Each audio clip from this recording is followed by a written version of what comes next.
हाँ तो यार सबसे पहले तो आप बहुत लकी हो कि आपने इस वीडियो पे क्लिक करा है, क्योंकि आपके पास इतना इनफ टाइम अभी भी बचा हुआ है कि जो चीज़ आज मैं आपको बताने वाला हूँ उसको आप सही तरीके से अप्लाई कर सकते हो और आप अपना बायोलॉजी में बहुत अच्छा स्कोर इंप्रूव कर सकते हो। देखो कोई बच्चा होगा जो 250, 270, 280 नंबर ला रहा होगा, मैं चाहता हूँ कि आप इस प्रकार से रिविजन कर लो कि आपका बायोलॉजी में 300, 330, 340 से ऊपर ही स्कोर आए। देखो रिसेंटली मैंने अभी एक बच्चा से बात करा था, उसने मुझे बोला कि भैया मुझे इतना कॉन्फिडेंस है कि अगर मैं प्रॉपर तरीके से पूरे सिलेबस को रिवाइज कर लूं तो मेरा सिलेक्शन हो जाएगा, और अगर मैं रिवीजन नहीं करूं तो मेरा सिलेक्शन नहीं होगा। तो सारा खेल इस पॉइंट ऑफ टाइम पे वही है रिवीजन का, जो जितना अच्छे तरीके से सिलेबस को जितना बार रिवाइज कर लेगा उसका सिलेक्शन हो जाएगा। नया कंटेंट अभी पढ़ने की कोई जरूरत नहीं। अगर कोई भी बच्चा ये मिस्टेक कर रहे हो तो प्लीज ये करना बंद कर दो। नया कोई भी कंटेंट हमें नहीं पढ़ना है, हमें यही पढ़ना है जो हमने पहले कभी बनाया था, नोट्स बनाया, शॉर्ट नोट्स बनाया, एनसीईआरटी को हाईलाइट करा, वो सारी चीजों को अभी उल्टा के दोबारा से पढ़ना है। अभी देखो हमारे पास जो भी समय है ना, इस समय को अगर आप सही से यूज कर लो लिटरली तुम्हारा सिलेक्शन हो जाएगा। अभी आप ध्यान से देखना, बोर्ड पर दो चीज लिख रखा है कि क्लास 11th और क्लास 12th, ये दोनों क्लास 11th क्लास 12th के बायोलॉजी को अगर आप जिस प्रकार से मैं आप ये बताऊंगा उस प्रकार से रिवीजन कर लोगे, तुम्हारा कॉन्फिडेंस जमीन से आसमान पे चला जाएगा। और यही कॉन्फिडेंस के वजह से ही तुम्हारा सिलेक्शन होगा। मैं फिर से बता रहा हूं, तुम्हारा सिलेक्शन कॉन्फिडेंस के वजह से ही होगा। अगर तुम कितना भी पढ़ाई कर लो और कॉन्फिडेंस नहीं आ रहा है तो एग्जाम में तुम गोबर करके आ जाओगे। ठीक है, ध्यान सुनना। क्लास 11th और क्लास 12th के अभी रिवीजन कैसे करना है, मैं इस पॉइंट ऑफ टाइम पे जब मेरा नीट का समय चल रहा था तो मैंने क्या किया था कि मैं एक तरीके से डिसाइड कर लिया था कि आज के दिन में मुझे क्लास 11th का बायोलॉजी का एनसीईआरटी और अपना नोट्स दोनों को एक साथ बैठ के दिन सुबह 6-7 बजे लेके बैठे और शाम 3-4 बजे तक एक एक चैप्टर को, एक एक पेज को उल्टा लिए। अब एक पेज पे पर 2-3 मिनट देते थे, जिसमें क्या होता था कि हमारा वो चैप्टर में कॉन्फिडेंस आ गया कि इस चैप्टर में ये इंपॉर्टेंट है, ये इंपॉर्टेंट है, ये देख लिए, ये डायग्राम, ये देख लिए, ये देख लिए।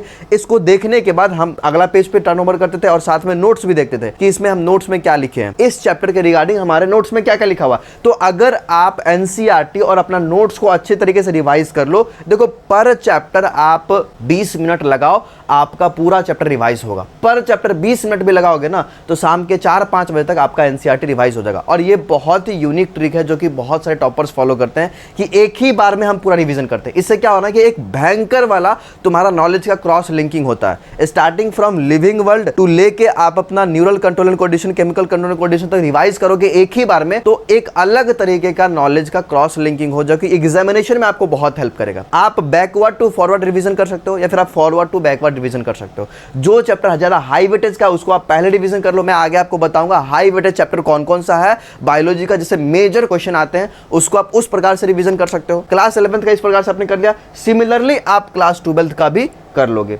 क्लास 12th में भी आपको वही करना है, एनसीईआरटी उल्टाओ, जो पॉइंट को आपने हाईलाइट करा, जो बहुत इंपॉर्टेंट पॉइंट है जो कि आपने पहले कभी एनसीईआरटी में लिखा है, ऐड करा, वो सारे पॉइंट देख लिए, डायग्राम देख लिए। मैं आपको एक और चीज बता रहा हूं कि जितने भी हाईलाइटेड पॉइंट है उसको आप एक बार में रिवीजन कर लो। जितने भी डायग्राम्स एनसीईआरटी में, उसके डायग्राम का लेबलिंग क्या है, डायग्राम के साइड में क्या लिखा हुआ है, नीचे में क्या लिखा हुआ है, कैसे डायग्राम से क्वेश्चन पूछ सकता है, वो डायग्राम बेस्ड रिवीजन एक बार में कर लो। फिर उसके बाद एनसीईआरटी में जितने नेम है, साइंटिस्ट के नेम है, वो नेम को एक बार में कर लो। फिर जितने डेट है, डेट जो इंपॉर्टेंट डेट है वो डेट को आप एक बार में कर लो।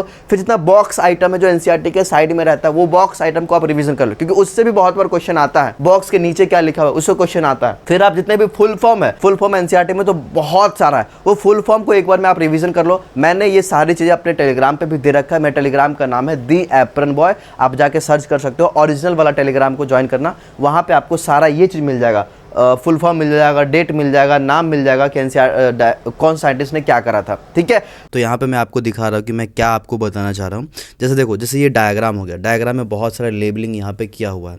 अगर आप देखोगे कि किसी लेबलिंग को हटा के क्वेश्चन यहाँ पे पूछ सकता है, तो आपका मेन फोकस ये होना चाहिए कि जब भी कोई डायग्राम को देखते हो तो उसका लेबलिंग को हटा दो और सोचो कि यहाँ पे अगर वो हटा के अगर बस A B C कर देगा तो क्या होगा यहाँ पे। सिमिलरली ये डायग्राम को हो गया, सिमिलरली ये डायग्राम हो गया, जो बहुत इंपॉर्टेंट डायग्राम है उसको आप एक बार में कर सकते हो। और साथ ही मैं आपको ये भी बताना चाह रहा हूँ कि जो भी पॉइंट जैसे आपने एनसीईआरटी के साइड में यहाँ पे लिखा है, जो आपने हाईलाइट किया है, बहुत इंपॉर्टेंट पॉइंट मैंने हाईलाइट कर रखा है।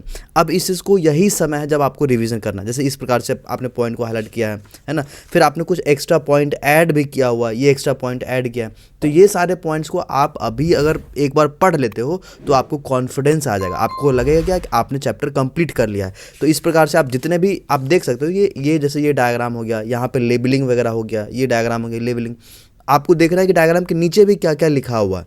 ठीक है। यहाँ पे क्या लिखा हुआ है कि इलेक्ट्रॉन माइक्रोग्राफ है, समझ रहे हो ना। ये भी पूछ सकता है कि ये डायग्राम कैसा व्यू में है, इलेक्ट्रॉन माइक्रोग्राफी है या फिर कैसा लाइट माइक्रोस्कोप से लिया गया पिक्चर है, किस तरीके से लिया गया, तो वो भी आपसे पूछ सकता है। तो आपको यहाँ पे से इस प्रकार से सेक्शनल व्यू ऑफ क्लोरोप्लास्ट है, तो यहाँ पे पूछ सकता है कि ये किस चीज़ का डायग्राम है।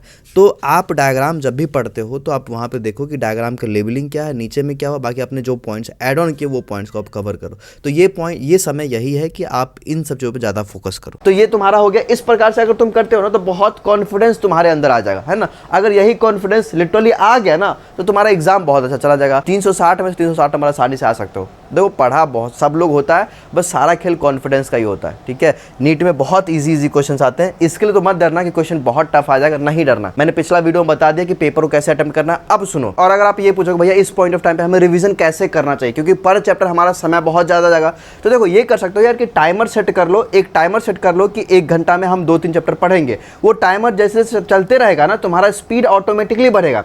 तुम्हें ऐसा नहीं करना है कि हर एक लाइन को अच्छे से पढ़ना है, हर एक पॉइंट को अच्छे से देखना है, इतना समय नहीं है। हमें बस एक ओवरव्यू लेना है यार कि इस चैप्टर में हमें भूलने वाला पॉइंट क्या क्या था, इस चैप्टर में हम क्या भूलते थे, वो पॉइंट्स को तुम अगर कवर कर लेते हो तुम्हारा कॉन्फिडेंस आ जाएगा। अब जो बहुत इंपॉर्टेंट चैप्टर है जिसका हाई वेटेज है, जिससे क्वेश्चन बहुत आने का संभावना है, आप इसके लिस्ट को आप देख सकते हो। मॉलिक्यूलर बेसिस ऑफ इनहेरिटेंस, इससे 8 क्वेश्चन तुम्हारा आएगा ही आएगा। प्रिंसिपल ऑफ इनहेरिटेंस, इससे 6 क्वेश्चन तुम्हारा आएगा ही आएगा। ये ऐसे चैप्टर है जो कि हाई वेटेज चैप्टर है। मैं हाई वेटेज चैप्टर का आपको लिस्ट दे रहा हूँ, इसको इसी सीक्वेंस में रिवीजन करना। देखो मैं ये नहीं बोल रहा हूँ किसी चैप्टर को तुम छोड़ दो, छोड़ना तो एक भी चैप्टर को नहीं है, क्योंकि अगर एक भी चैप्टर को छोड़ोगे उससे एक भी क्वेश्चन आएगा तुमसे नहीं बनेगा। मैं एक सीक्वेंस बता रहा हूँ कि ये हाई वेटेज चैप्टर है, इसको आप पहले कर लेना, इसको आप पहले रिवाइज कर लेना। ये हो गया animal kingdom 8 question, human reproduction 5 question, biotechnology को तुम अगर पहला दूसरा दोनों को मिला दो तो 8 question, human health and disease 6 question, biomolecules 5 question, cell 4 question, cell cycle से 4 क्वेश्चन। अगर तुम इस तीनों यूनिट को अच्छे से कर लो, देख रहे हो 4 4 8 और 5 क्वेश्चन, बहुत इंपॉर्टेंट यूनिट है ये पूरा। फिर आप बात करते हैं मॉर्फोलॉजी से 4 क्वेश्चन, फिर सेक्सुअल रिप्रोडक्शन फ्लावरिंग प्लांट से 4 क्वेश्चन, फिर तुम्हारा आ गया बायोडाइवर्सिटी से 5 क्वेश्चन आ रहा है ना, फिर प्लांट ग्रोथ एंड डेवलपमेंट से 4 क्वेश्चन आ रहा है। मतलब कि लिटरली ये बहुत हाई वेटेज चैप्टर है, इससे ज़्यादा क्वेश्चन आने की संभावना है। अगर आप बात करते हैं ह्यूमन फिजियोलॉजी का, तो इसमें से कुछ चैप्टर तो रिमूव कर दिया गया है, लेकिन जो ही चैप्टर है उसे आप टारगेट कर सकते हो, हर चैप्टर से 2-2 क्वेश्चन आएगा ही, ठीक है। अब देखो आगे मैं कुछ और चैप्टर के नाम बता रहा हूँ, ये भी बहुत इंपॉर्टेंट है। फोटोसिंथेसिस हो गया, इससे तुम्हारे 3 क्वेश्चन आएगा।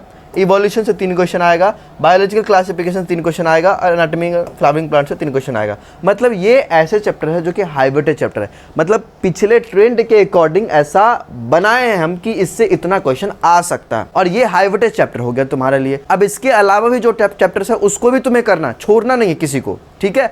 तो ये तरीका था बायोलॉजी को इस पॉइंट ऑफ टाइम पे करने का। बाकी और कोई भी दिक्कत हो रहा है, तुम्हें फिजिक्स और केमिस्ट्री में भी सिमिलर टाइप का वीडियो चाहिए तो मुझे कमेंट करना, मैं बना दूंगा। लेकिन पहले यही है कि पहले मेजर हमारा बायोलॉजी स्कोरिंग पोर्शन है उसको अच्छा कर लो, और केमिस्ट्री पे ध्यान देते रहना। बायोलॉजी और केमिस्ट्री पे ध्यान दे दोगे, फिजिक्स में अगर तुम 130-40 नंबर भी ले आए तुम्हारा सिलेक्शन हो जाएगा, ठीक है। ऑल द बेस्ट, पढ़ाई करते रहना। चैनल पे पहली बार आए तो मेक श्योर कि सब्सक्राइब कर लेना।